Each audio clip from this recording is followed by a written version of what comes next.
So big picture, y'all, if we go into tryout season prep, we go into tryouts with a focus on one flashy sequence or tumbling pass, that's short-term thinking, okay? We're not training for a highlight. We're not training for a one-off, look at my stunt, look at my tumbling pass. We're training to operate consistently under fatigue, under pressure, and for variables, like tumbling next to people in a routine. And 3, 2. Hey everybody, and welcome back to another episode of Bondi on Cheer. I'm Bondi, and here we have honest conversations about coaching, business leadership, and long-term athlete development in cheerleading. Athletes, today we're going to talk about the athlete's approach to tryout season and tryouts. It's the hardest part of tryout season and tryouts is not the physical component, it's the mental component. And yes, there are both. There's a big mental component, there's a big physical component, but the mental component is the one that we need to make sure we're focused on enough because that's the one that will trip us up. We want to go into this confident. That is the most important thing, and that's why we need to put a lot of energy into the mental component. Confidence is not just hype and ego. Confidence is I own the skills that I'm doing at tryouts. I'm not hoping, I'm not wishing, I'm not Jesus take the wheel. I own these skills. And a lot of people would be like, oh, well, I get nervous at tryouts. So if you're nervous at tryouts, it's typically not that you're bad under pressure, okay? It typically means that you don't have enough experience throwing the skills that you're going to throw, tumbling and stunting. So what we should be focused on are good quality reps of the skills that we want to throw at tryouts, knowing that if we're really nervous or unsure about them, we should probably pick better skills to throw at tryouts. On tryout day, the spotlight is already bright. We don't need to add anything to that, like a really difficult skill that might be a little bit outside of our wheelhouse, or I'll call it confidence zone, not even comfort zone, but confidence zone. Many of you are going to hate me when I say this, but one of the first things we should focus on in the tryout season prep and off-season prep in general, strength and conditioning. Part 1, strength and conditioning. Now, I say strength and conditioning is important. I think it's only fair that I go through what that should look like so that you all can say, well, you're saying strength and conditioning, you're saying I should do this, but what does it mean? Bondi, help me understand what that means. No problem. I want us to think of strength and conditioning as 3 days a week, okay? We don't need to be exercising 7 days a week, 6 days a week, even 5 days a week. A lot of people go wrong in thinking that, well, I need to be in the gym 7 days a week. I can't do that, therefore I do nothing. Okay, that's what we can't do. We essentially scare ourselves out of actually doing something that would be great for us just 3 days a week. Day 1, push. Here we're going to focus on the big push movements. For those of us that are new to weightlifting or working out, we want to think upper body, bench. That's the biggest push movement we have with the upper body. Lower body, back squat. Okay, so right there, you're already ahead. Bench press, back squat. All the other things that we're going to do on these days, the push days, are accessory. So we're going to be doing accessory movements to bench and squat. Obviously, as cheerleaders, we're overhead a lot. So we need to make sure that we do overhead movements. But again, we're focused on the biggest movements here, the biggest what are called compound movements. Once we start getting overhead, we're not really using our chest as much, and we want to be able to use chest, shoulders, triceps, core, engage the lats, legs, all of it. Bench press is the best for that, and then we could go with overhead movements as accessories. We don't need to reinvent the wheel. We don't need to have some crazy rep scheme. We don't need to go based off percentages. We're just trying to build strength because that helps us create stability and power, which are essential for good cheerleading. So day 1 is push. Day 2 is, you said it, I'm proud of you, pull. First we push, then we pull. Deadlift, pull-ups, okay? Lower body movement, deadlift. Upper body movement, pull-ups. Those 2 main movements will be what we center our workout around. I personally love both deadlifts and pull-ups. They are my guilty pleasures. Now, you're probably not like me. You probably don't find great joy in doing deadlift and pull-ups. However, you will once you start to see the benefits that come along with doing these exercises. Pulling strength is really important for our posture, okay? For our overhead position, stability in our posterior chain is what it's called. We use that a lot when we stunt. We use it a lot when we tumble. It's really important for us to work these parts of our body and build them up, especially for injury prevention. Okay, so athletes, this isn't just so that you can be big and strong and look good. This is so that you don't get hurt throughout the season, which is really important, right? Variations of these things are fine. So, for example, if you're new to lifting and a barbell deadlift is a little bit intimidating, or you can't do pull-ups on your own unassisted, that's fine. We can use a band, we can do dumbbell RDLs, or we can do kettlebell deadlifts. We can move these exercises around and we can scale them according to where we're at with our fitness and skill level. And day 3, my least favorite day, but also sort of in a twisted way, my favorite day, conditioning. Conditioning is going to be for our aerobic capacity, our muscular endurance, our ability to push through that burn that we get in our chest and in our body when we're in a routine and we're going full out. We all know that feeling. You get done and everybody starts to just kind of like drop to the floor and they're, as the coach starts to say, awful, terrible, we're doing it again. And in your head, you're like, what do you mean we're doing it again? The conditioning day is to build that aerobic capacity, that muscular endurance, so that our bodies are better at all of the things physiologically that they need to do. All right, like clearing out all of the lactic acid so that we can actually use our muscles. Very technical things that we don't have to get into that we can actually help. Okay, we can do conditioning days that will actually help us with this. You won't be dead mid-season. You'll be able to do 3, 4, 5 full outs and still feel okay. You don't need a PhD in exercise physiology. You just need a basic understanding of how these things will help you not feel quite so terrible at the height of practice, the peak of full outs. And everybody, I think, just accepts their fate. Like, oh, it's going to be...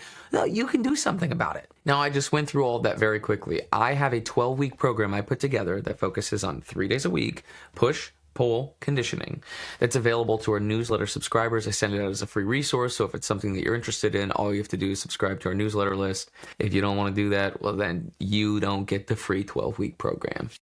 Sorry about it. So we just talked about strength and conditioning, but obviously, we shouldn't just work out and prep for tryouts because we need to have some skills that we showcase to the coach. And we can't bring a platform out there and show them how strong our deadlift is or how good our benching technique is or that we can do 3 pull-ups in a row now. We need to work in some cheer-specific training days. And I would say that we should do 2 days a week, okay? 3 days strength and conditioning, 2 days of cheer-specific training. A big mistake that I see that is rampant in the cheer industry is that people come in here during this off season or tryout prep season, whichever one you want to refer to it as, and they just work their hardest skill. Like, that's it. They come in here and it's just hardest skill, hardest skill, hardest skill. Tryouts are coming up, hardest skill. Pause.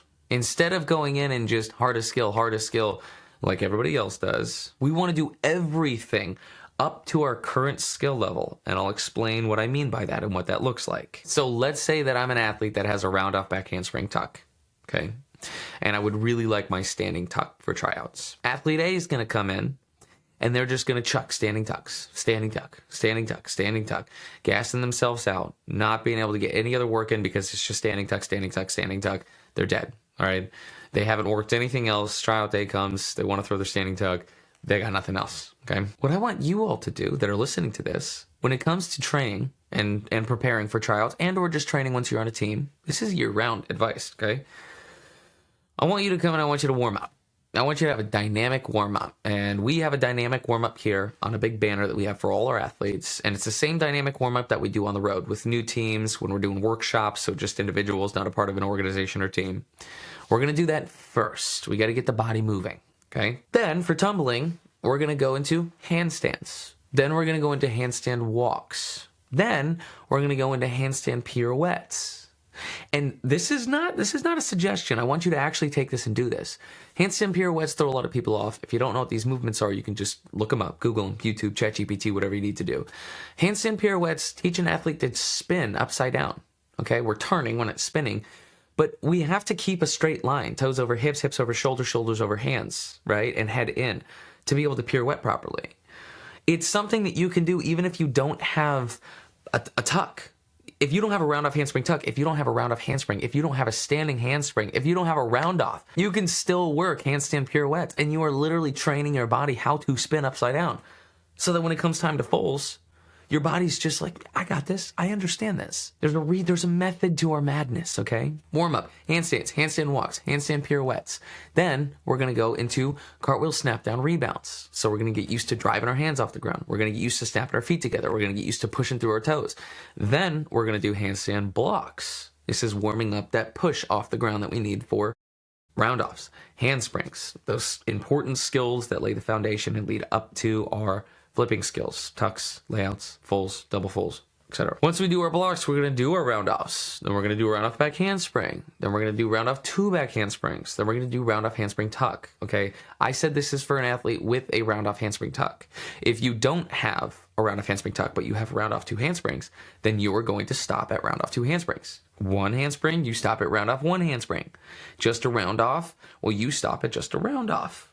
Because what we're going to do then is move into working the current level. Okay. After this person has laid their foundation, right? They've worked all of the skills up to their current level, round-off handspring tuck.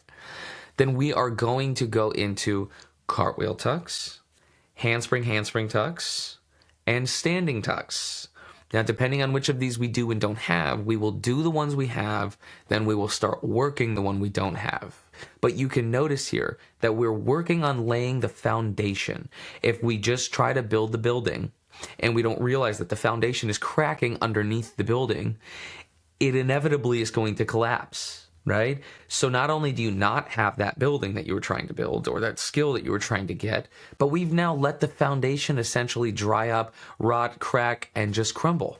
So we need to make sure that we're constantly building up the foundation so that the skill that we're working, right, past our current skill level, one progression up, we're actually able to work that with the confidence that our foundation is enough. And if we skip all of that stuff, there might be something in this foundation that is keeping us from getting that skill. So there's so many reasons as to why we should actually work everything up until our current skill level and then clean the current skill level, work the next progression. Okay, a hard truth segment for you guys really quick. You got tryouts coming up. You really want to impress the coaches. You're thinking about throwing something difficult. Pause. Ask yourself the following questions. Can I throw this 3 times in a row clean? Could I throw this and land this in a routine? Could I do this in multiple full outs back to back? Could I do this when I'm extremely tired? The latter 2 are kind of the same, but the point being tired from anything. It doesn't just have to be full outs. Could you do it when you're tired? Okay, you might wake up tired on competition day. You might be tired because you didn't sleep. There might be something going on in your life that's stressing you out.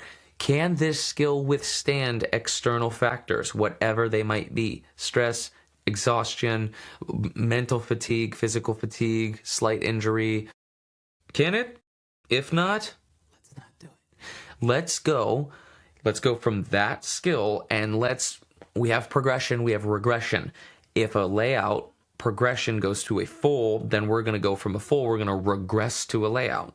So if we don't think that we could throw that full 3 times in a row clean when we're tired, when there's any sort of external stress on us, then we're going to regress to the skill before, in this case, a layout.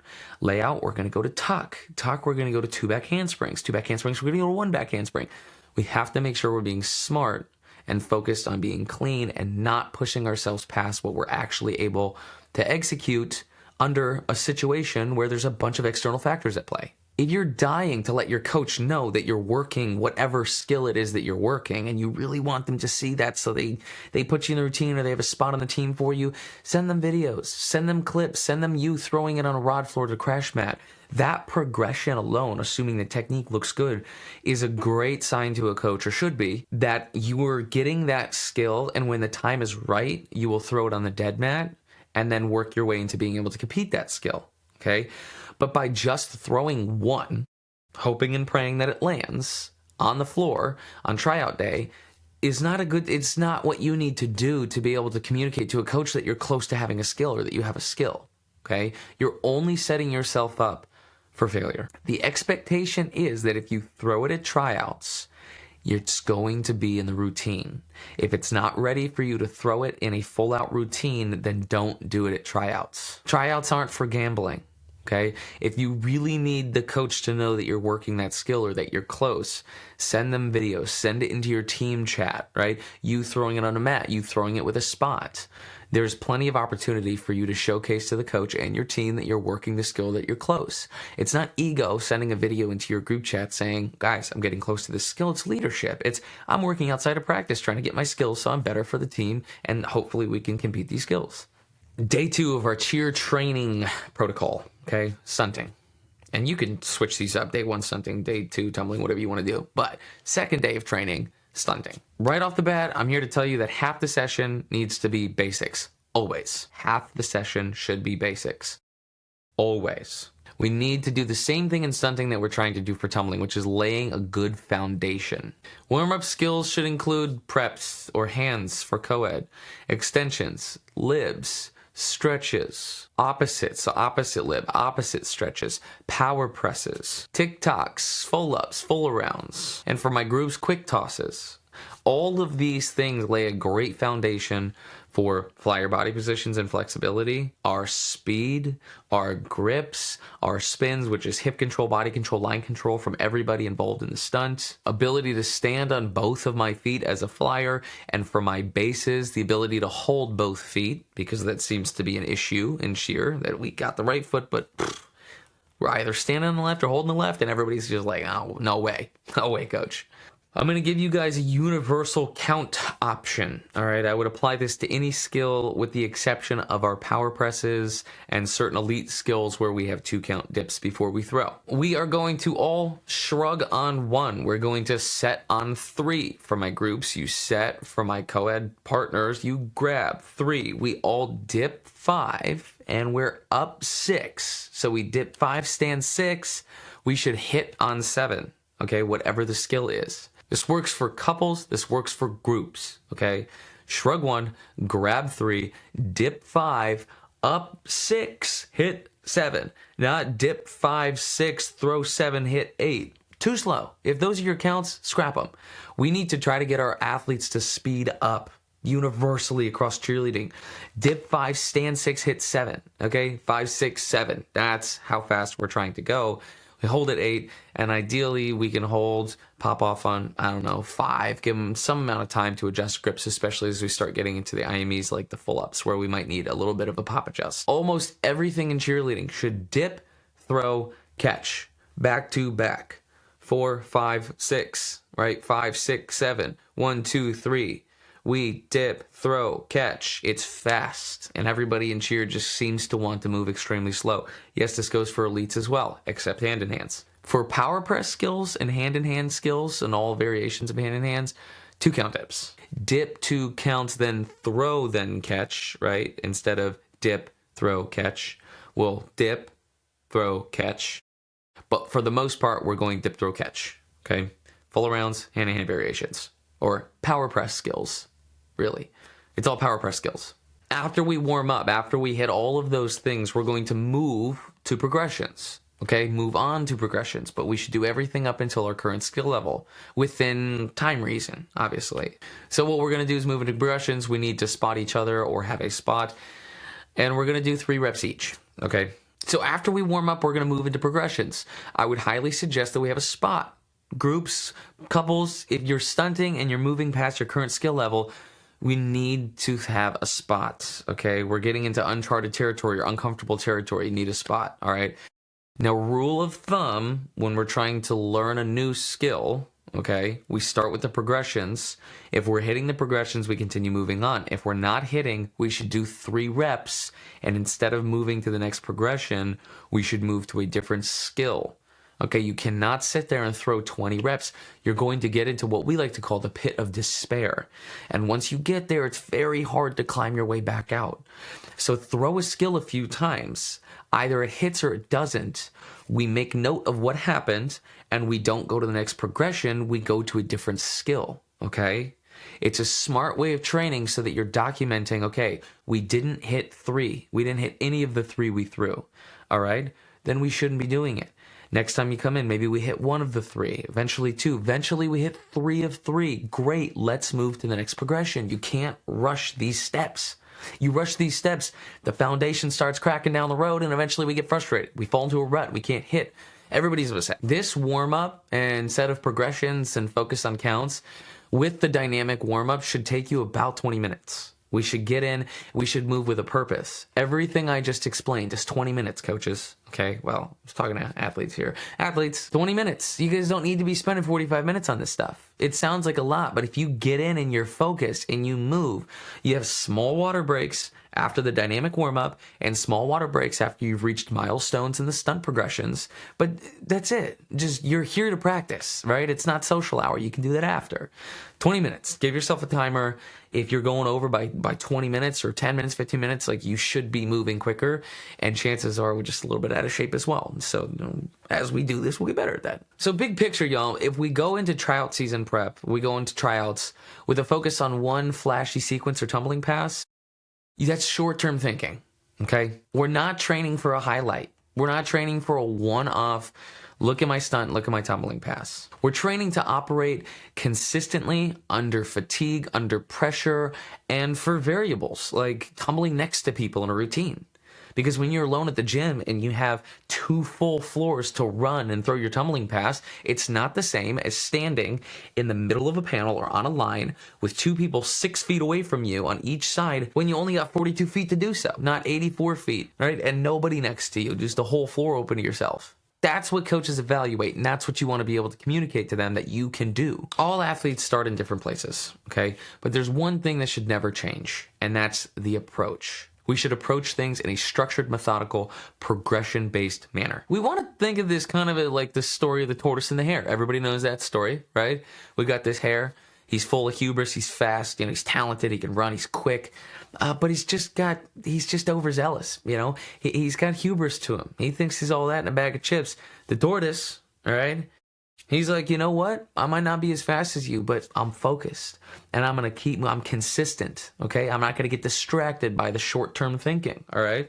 I got a long-term focus here. So what does he do? He just keeps on moving forward. Just slow progression, step by step. And we all know how that story ends. The tortoise makes the team. The tortoise survives the season. The hare might make the team, but the hare's not going to survive the season, okay? We want to be the tortoise, all right? Good luck out there, y'all. Good luck at tryouts. Good luck in the tryout training prep. I'll see you all in the next video.